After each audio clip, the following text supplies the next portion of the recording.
Hi guys! Welcome to Braces Walang Bunot, episode 2 of my braces journey. So in my first video, kinuwento ko on how may pinunta ng unang dentista, gusto magbunot ng 4 ng ngipin. Hindi ko feel magbabunot ng 4 ng ngipin, so nagpunta ako sa ibang dentista. And finally, nakahanap ako ng airway dentist. And ang ginagawa nila is expansion over extraction using expanders.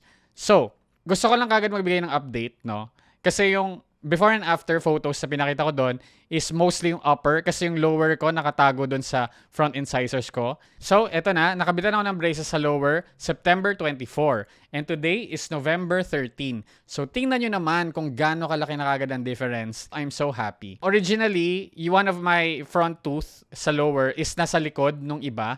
So, hindi ko alam kung paano malalagyan ng bracket yon kung hindi nag-expansion. Kung nag-extract ka, I guess pwede mong bunutin yun mismo or bunutin mo yung nasa harap. Pero ako happy ako na nag-expansion and ayun nga, nakuha lahat ng front teeth ko sa lower. I'm so happy with the results. I think on track na matapos ako in 10 months kasi originally, so I did expander for more than 2 years and ngayon daw yung braces will only last ng 10 months. Noong una hindi ako naniniwala kasi ang dami kong nababasa and nakikilala na parang 5 years na yung braces nila pero hindi pa rin tapos. So, noong una hindi ako naniniwala pero now with the pace na nakita ko sa lower ko, I think kaya ngang within 10 months matapos yung braces ko. But that's after more than 2 years of expander.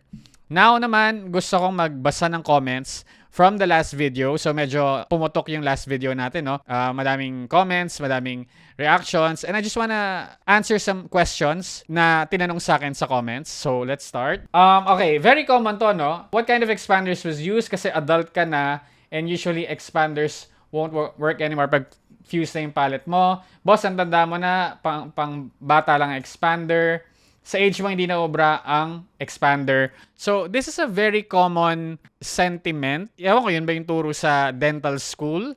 Pero obviously, I am already an adult. I'm 32 years old ako nag-start and I'm now 34 nung natapos ko yung expander phase ng treatment ko. And as you can see, it really does work on adults. As explained to me by my airway dentist. No? So again, yung mga dentista, kayo, baka mas alam nyo to. Pag bata daw, hindi pa fuse yung palate. So ideal talaga na doon mag-expander, malambot pa yung palate and mas madaling mag-expand. Pero pag matanda ka na, it doesn't mean na hindi na pwede. Kasi the palate is just like any bone in the body.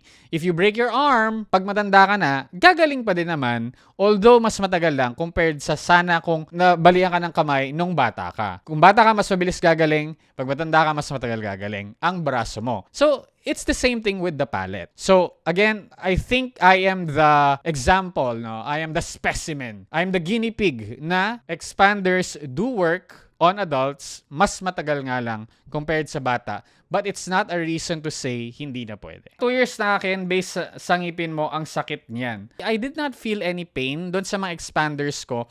There was discomfort pag bagong turn at bagong adjust, bagong expand.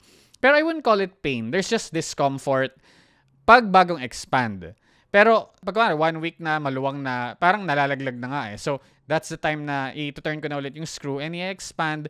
And again, hindi masakit. Okay, not all case need palatal expansion kasi yung ibang even should be in the proper alveolar bone placement. Okay, so again, I'm not a dentist, so it's only as explained to me. Pero actually, may share ako sa inyo, yung expander progress ko hindi naging smooth sailing and we did have complications with the alveolar bone placement and i-share ko sa inyo yan on a future video. So ano yung naging problema and ano nangyari and ano na yung compromise na ginawa. And so let me down in the comments kung interested ba kayong malaman kung ano nangyari and abangan nyo. Every dentist aims to save the tooth. Last resort na talaga yung extraction unless ikaw mismo decide na talaga. Grabe naman yung dentista na puntahan mo. Okay, so actually, as we see in the comments, I think hindi pa yan yung majority ng dentista sa Pilipinas. Majority pa din, as far as I know, is extraction pa rin ang go-to nila. And very few pa lang ang dental clinics na nag-offer ng expansion over extraction. So ito naman yung mga comments from other dentists. So not all, case to case, dear, your content may mislead other patients.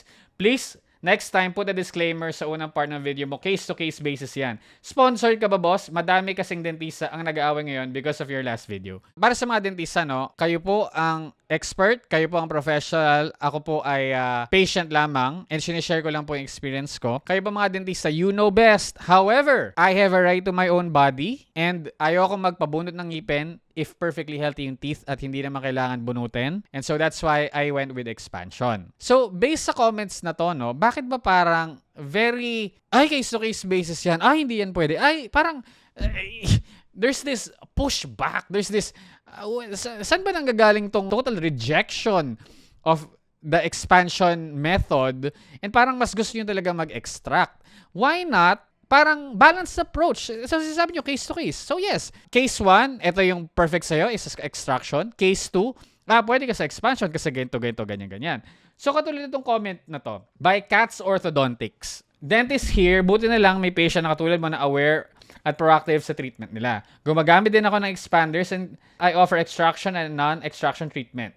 Kudos to you, sir. So, thank you, Cats Orthodontics. Ngayon, ganun lang. If you're a dental clinic, if you're a dentist, offer extraction and then offer expansion for people like me na ayaw magpabunot. Kasi, hindi nyo na masasabi na it doesn't work. Hindi nyo naman sabi na pambata lang. Kasi again, I'm 32 years old. It worked for me and most likely, it will work for other people. Ngayon, to be fair, no, in my last long-form video, na-mention ko one of the negatives of extraction is sunken cheeks. Pero, there are people na baka mas gusto nila yon, no? Nag-sunk yung cheeks nila, nag-sunk yung front portion ng mouth nila. Pero maybe yun nga yung problem nila if protruded nga yung face nila. So like itong si Mami Matisa, I agree na lumipat ka sa ibang dentist. Sa akin 4 yung binunot sa akin at nakatulong naman lumiit yung face ko. So, maybe yun nga. Again, ako, I went with expansion and I'm very happy. And may mga tao na went with extraction and they were not happy. Pero may mga tao din na who went with extraction and are very happy.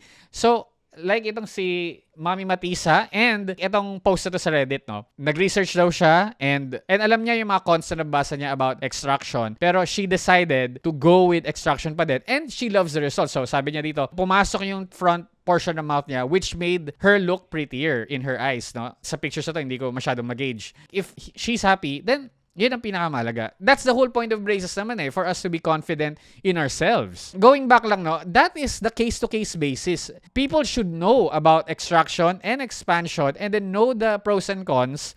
Ito yung pwedeng effect, ito yung pwedeng side effects, ito yung positives, ito yung negatives. And then so that they can make the proper informed decision. Hindi yung parang gusto yung itago yung info about expansion. So, mali yun. Let the people make informed decisions. So, ito naman comments about worldwide. Ano nga ba mas uso? Expansion or extraction? Let's see. Sa US, mostly expanders din ang gamit nila. Sayang din kasi magbunot. Some case, sa akin binunutan ako ng 2 healthy teeth. So, according to Nanen123, sa US, mostly expanders daw. Lizzy Busy says, about 80% of those who want to have braces abroad are advised to undergo tooth extraction. So, contrary naman to si Lizzy Busy. This one naman sabi, old school daw yung unang dentist mo dahil luma na daw ang info nila. Unlike doon sa mga pangalawa na modern info na. So yun, baka yun nga yun, no, na old school yung extraction and then may new wave na baka hindi pa masyadong uso sa Pilipinas, which is expansion. Silent Glow says, binunutan ako nung nagpa-braces ako. Now that I'm here in abroad, sabi sa akin, magpa-check up and sleep apnea specialist kasi liliit na raw ang opening ng mouth ko. So, going back to the sleep apnea and sleep doctor, possible side effects nga of extraction. Thank God you look for other dentists. Most dentists here in the PHR 808, okay, not my words lagi na naman silang suggestion pagbubunot ng healthy teeth. Piling out healthy teeth has been banned in many countries unless severe ang overbite mo. Again, as sabi naman niya, bawal na daw magbunot ng unnecessary sa ibang bansa. So, na-curious nga ako, ano nga bang trend worldwide? And so, why don't we ask ChatGPT? What is more preferred nowadays? Extraction or expansion? Nowadays, expansion, non-extraction treatment is generally more preferred than extraction when possible. So, ayun, So, in short, most orthodontists today try to avoid extraction unless truly necessary.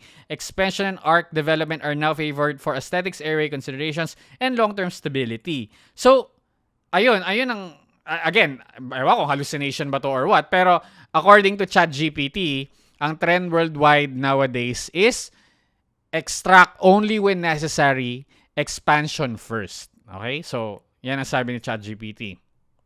And of course, ang pinaka madaming comment of all, Sir, sino po ang dentist nyo? Dentist reveal, sang clinic po ba yan? So, the first short form video in TikTok got almost 3,500 likes, 260 comments, 470 favorites, and 440 shares. So ngayon, if ma-double natin yung numbers na yan for this video, magde-dentist reveal na ako kung gusto nyo talaga. So make sure to heart, favorite, comment, and share this video para mag-dentist reveal na ako. That is the update. See you on the next episode.